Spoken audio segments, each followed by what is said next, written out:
Dateline's official Instagram commented one word, screenshotted. And honestly, that might be the most Dateline core response imaginable. Let's talk about why this post that was meant to be funny actually reads like the prelude to a Dateline episode. Welcome to Revealing the Crime, where we explore true crime, manipulation tactics, and the psychology behind criminal behavior, especially cluster B traits. This channel is for discussion and education, not diagnosis. Viewer discretion is advised, as some topics may be disturbing. Let's uncover the truth one case at a time. Welcome back, everybody. What we're going to talk about in this video is not a criminal case or anything like that. It's just something that caught my eye. I am a huge fan of the show Dateline, and I saw this article making headlines. It was in the New York Post and it's titled Dateline Reacts to Kristen Bell's Tone Deaf Anniversary Post to Dax Shepard. I'm going to tell you right off the bat, I don't follow Kristen Bell too much. I think maybe 15 years ago or so, I had seen some movies with her and I like the character that she was playing, but I really don't know much about what she's been up to in the last decade or so and what her relationship is like with Dax Shepard. The article says Kristen Bell may have found her next TV gig. The Nobody Wants This actress caught the attention of Dateline after she posted an anniversary tribute to husband Dax Shepard that was deemed to be tone deaf. Alongside a photo of the couple hugging, Bell wrote, "Happy 12th anniversary to the man who once said to me, I would never K you." A lot of men have K'd their wives at a certain point. Even though I'm heavily incentivized to K you, I never would. I'm going to pause really quick right here because although I read this article, I thought Kristen was the one saying it, and that is already very bad. But reading it out loud and hearing that it's something that was actually said to someone else, I would be very scared. How many of you remember that Family Feud episode where the husband, he said something in response to a question, and then later he was convicted of killing his wife? Just as a reminder, I pulled up this article from People magazine. It's titled Former Family Feud Contestant Who Joked He Regretted Marrying Wife Gets Life in Prison for Murdering Her. This was published in August of 2023. Oh my goodness. Shot 14 times at close range. Wow. The article begins with the judge's words, where the judge says, "You researched this murder. You planned this murder. You practiced this murder. You broke into her house and you shot her 14 times. Some of those shots were fired while she was laying on the ground, and you did all of that while your children were upstairs at your house, lying snug in their beds." Wow, that's awful. I just want to say the experience of watching true crime and then actually saying the words out loud is really horrifying.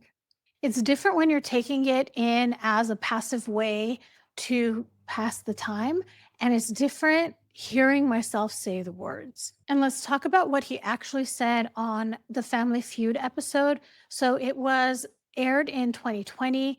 The question that was asked is, "What's your biggest mistake you made at your wedding?"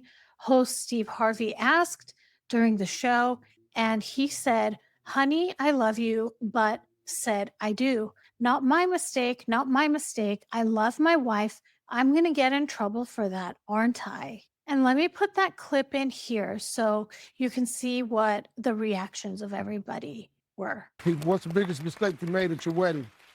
Honey, I love you, but said I do. Not my mistake. Not my mistake. I love my wife.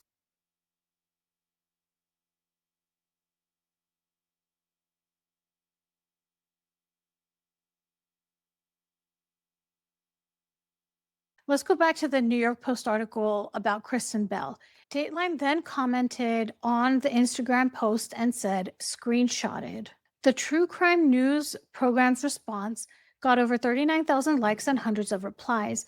Created in 1992, the long-running franchise features in-depth investigations into cold cases and human interest stories. Best Comment Award, one person wrote, "Savage," another person replied. Howie Mandel wrote he should write for Hallmark. And here are two comments that mimic my sentiments because I don't like it. Now, imagine a friend comes to you and tells them that their husband jokingly said this to them. Wouldn't you be worried for your friend? I definitely would. A lot of people in that comment section were saying that it's just a joke and they're comedians and this is something that they just do. But there's this normalization of this threatening language. True crime teaches us that minimization is always the first disguise.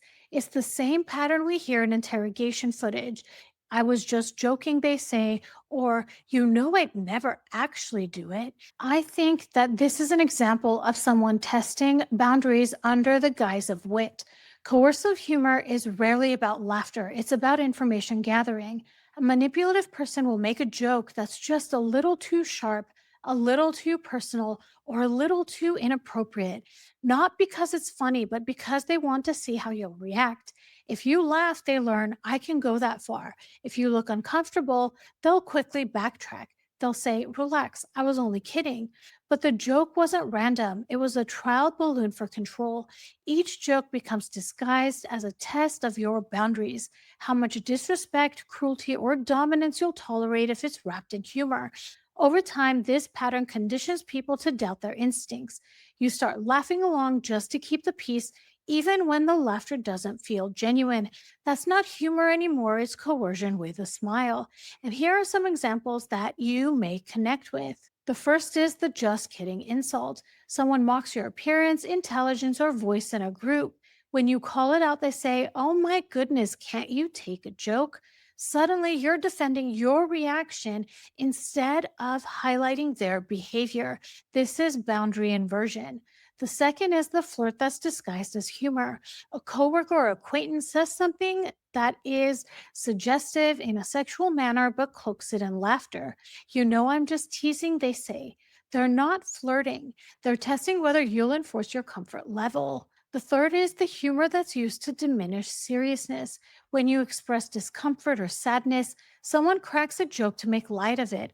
Wow, someone's sensitive today, they'll say. It's not humor, it's emotional invalidation packaged as playfulness. And some situations where you may have experienced this are in family or friends settings.